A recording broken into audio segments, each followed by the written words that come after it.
Salah satu pilar penting demokrasi adalah partai politik. Namun, kepercayaan publik terhadap partai politik di Indonesia selalu rendah.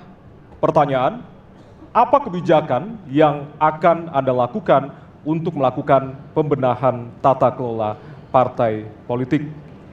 Waktu untuk menjawab 2 menit dimulai dari sekarang.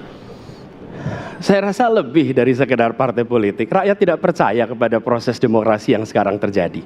Itu jauh lebih luas dari sekedar partai politik. Ketika kita bicara demokrasi, minimal ada 3. Minimal 3 nih. 1 adalah adanya kebebasan berbicara. Yang kedua, adanya oposisi yang bebas untuk mengkritik pemerintah dan menjadi penyeimbang pemerintah.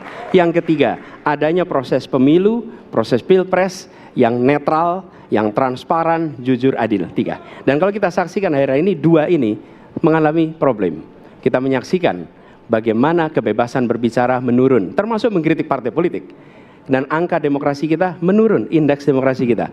Bahkan pasal-pasal yang memberikan kewenangan untuk digunakan secara karet kepada pengkritik, misalnya Undang-Undang ITE atau pasal 14, 15 Undang-Undang Nomor 1 tahun 1946.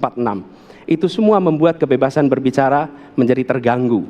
Yang kedua, oposisi. Kita saksikan minim sekali adanya oposisi selama ini. Dan sekarang ujiannya adalah besok.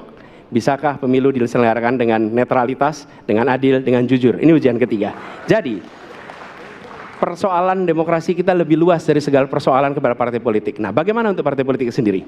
Partai politik perlu mengembalikan kepercayaan. Tapi di sini ada peran negara.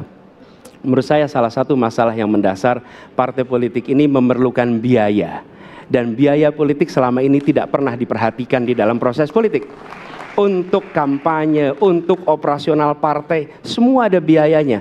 Sudah saatnya pembiayaan politik itu dihitung dengan benar. Ada transparansi, sehingga rakyat pun melihat ini institusi yang bisa dipertanggungjawabkan. Jadi salah satu reformnya adalah reform pembiayaan politik oleh partai politik. Terima kasih. Baik. Waktu sudah habis, terima kasih. Kini kami persilakan calon presiden nomor urut 2 untuk menanggapi jawaban calon presiden nomor urut 1. Waktunya 1 menit dimulai dari sekarang. Mas Anies.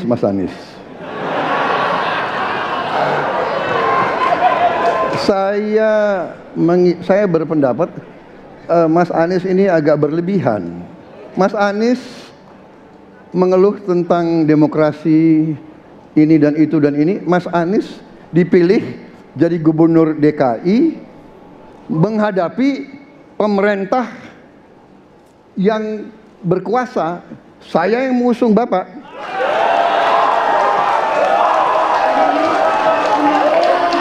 Kalau demokrasi kita tidak berjalan, tidak mungkin Anda jadi gubernur.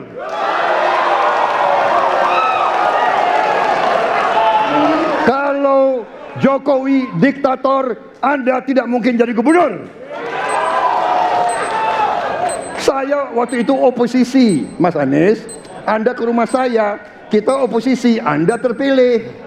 Waktu habis, Bapak. Harap tenang, Bapak Prabowo. Baik, para pendukung, kami mohon untuk tenang, para pendukung. Para pendukung. Baik.